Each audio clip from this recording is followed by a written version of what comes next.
Give him his job back. A high school football coach fired for praying on the field is going to be returning to the same campus that did more than give him a hard time. This was all mandated by a Supreme Court ruling. Joe Kennedy excited to be back to assistant coaching at Bremerton High School in Washington State. The school board also agreeing to a $1.7 million settlement for the coach after the Supreme Court sided with Kennedy in June, saying his First Amendment rights were violated. Joining us right now live is Coach Joe Kennedy. Coach, thank you so much for being here. I remember when the story came out, I remember there were a lot of presumptions by some people I talked to that you could never have won this case, especially as we look at the cases in the past of the separation of church and state. But let's just remind our viewers exactly what happened to even lead up to all of this. You started praying essentially alone on the field before your players arrived. Is that right? That is correct. I started out when I was offered the job in the middle of the night on that weekend. I saw Facing the Giants, and just like in that movie, that I was going to give God the glory after every game, win or lose, right there on the battlefield. And that was my commitment to God. And so that's the way it started. Over time, the kids are curious and want to know what's going on. They asked if they could come out, and I told them it was a free country. And then they wanted to know if the other teams could come out with them. I said, again, your team, you guys have the freedom to do whatever you want.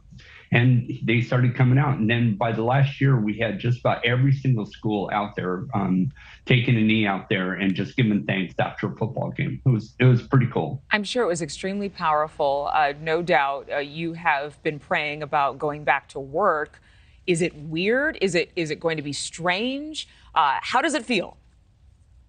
Yeah, it's very strange. I walked into the school district. As soon as we won, I walked into the school district to the front office and I said, "Hi, I'm Kennedy. I'm here to be reinstated." And everybody had a blank look in their eyes. And there was that minute of panic for everybody. But we worked through the awkwardness at the beginning and got all the paperwork done.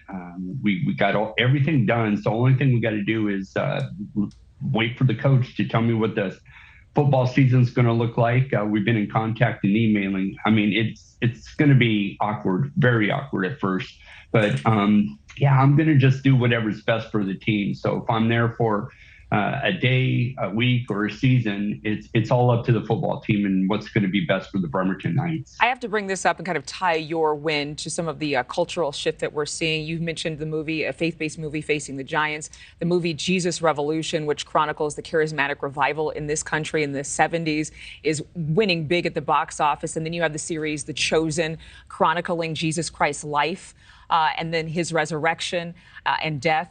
Do you think that there is a conversation to be had about faith when it comes to school that hasn't been had yet, that can be protected, as your case was, when it comes to the First Amendment? I absolutely do. The way that the Supreme Court justices ruled, and that 6-3, they really opened it up in the First Amendment to take a look at what the First Amendment really means. Everybody's been under the assumption that the separation of church and state is something that is law, is something that's written somewhere in our Constitution, but it's not. And they clarified that the First Amendment, with the freedom of expression, freedom of religion, and the free exercise, all these they work together. They're not meant to work apart from each other. So I plan on going around the country and seeing if we can't just get a moment of silence back in school. So anybody of any kind of faith, of anything, if you want to talk to butterflies, cool. If you want to thank your God, cool, or your parents. That's where I'm thinking that we could go with the country right now. And I think the beautiful thing is, as you mentioned, Joe, so much of life is rushing by so fast, and that moment of silence, that pause, that meditation is something we could all use to clear our heads. So whether you call it prayer or you call it just being still. I know you have a new book out later this year, right? In November. What's the name really quickly? Yeah, it's The Average Joe, the Coach Kennedy story. All right. Well, we look forward to seeing that wherever books are sold. Thank you for watching. Go to newsnationnow.com to find NewsNation on your television provider. And don't forget to click the red subscribe button below to get more of NewsNation's fact-driven, unbiased coverage.